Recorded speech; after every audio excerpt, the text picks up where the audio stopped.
ফেসবুকে পরিচয়, প্রেম, এরপর বাল্যবিয়ে। মাত্র ১৩ বছর বয়সেই মা হয় জুই।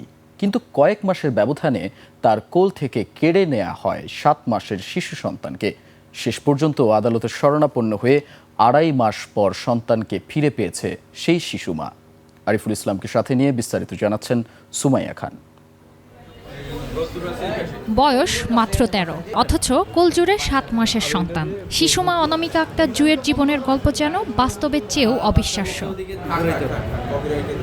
ফেসবুকে পরিচয়ের পর প্রেম, এরপর মাত্র ১১ বছর বয়সে ২২ বছরের সাকিব ওরফে সাকিব মিয়ার সঙ্গে বিয়ে। চলতি বছরের শুরুতে জন্ম নেয় তাদের একমাত্র সন্তান। কিন্তু অভিযোগ, কয়েক মাস আগে সন্তানকে রেখে জুইকে শ্বশুরবাড়ি থেকে বের করে দেওয়া হয়। এরপর থেকেই সন্তানকে ফিরে পেতে শুরু হয় তার আইনি লড়াই। গত ১ জুলাই ঢাকার চিফ লিগ্যাল এইড অফিসে অভিযোগ করেন জুই। অভিযোগের পর অভিযুক্ত শাকিল ও তার মাকে হাজির হওয়ার নির্দেশ দেওয়া হলেও তারা উপস্থিত হননি। পরে শিশুটিকে উদ্ধারে চকবাজার থানাকে নির্দেশ দেন বিচারক। সোমবার পুলিশ শিশুটিকে উদ্ধার করে, আর মঙ্গলবার দুই পক্ষকে নিয়ে শুনানি শেষে বিচারক শিশুটিকে তার মায়ের জিম্মায় দেওয়ার আদেশ দেন। ওর মা সকাল ৬টা বাজে বোন নিয়ে যেত, আর রাত ১২টা-১টা বাজে নিয়ে আসতো। এরকম নিয়ে এসে রেখে দিত। সারাদিন সুজি খাওয়াইতো, বুকের দুধ পর্যন্ত খাওয়াইতে পারতাম না আমি আমার ছেলেরই।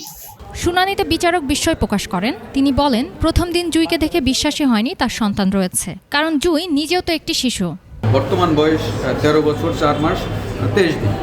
সেক্ষেত্রে ১৮ বছর না পর্যন্ত আমাদের আইনে একটা মেয়ে তো কখনো বিয়ে হইতে পারে না, আর সেখানে তার অলরেডি একটা বাচ্চা।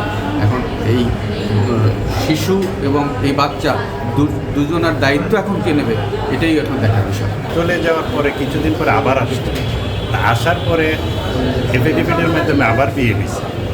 বিয়ে হওয়ার পরে কিছুদিন রয়েছে, এরপরে বাচ্চা হয়েছে, এরপরে আবার মেয়েটা তালাক দিয়ে চলে গেছে বাচ্চাটা থেকে। জুয়ের দাবি, অপ্রাপ্তবয়স্ক অবস্থায় তাকে ফুসলিয়ে নিয়ে যাওয়া হয়। নির্যাতনের শিকার হওয়ার পাশাপাশি সন্তানকে জন্মের পর তাকে বাড়ি থেকে বের করে দেওয়া হয়। অন্যদিকে শাকিলের দাবি, জুই স্বেচ্ছায় তার সঙ্গে গিয়েছিল।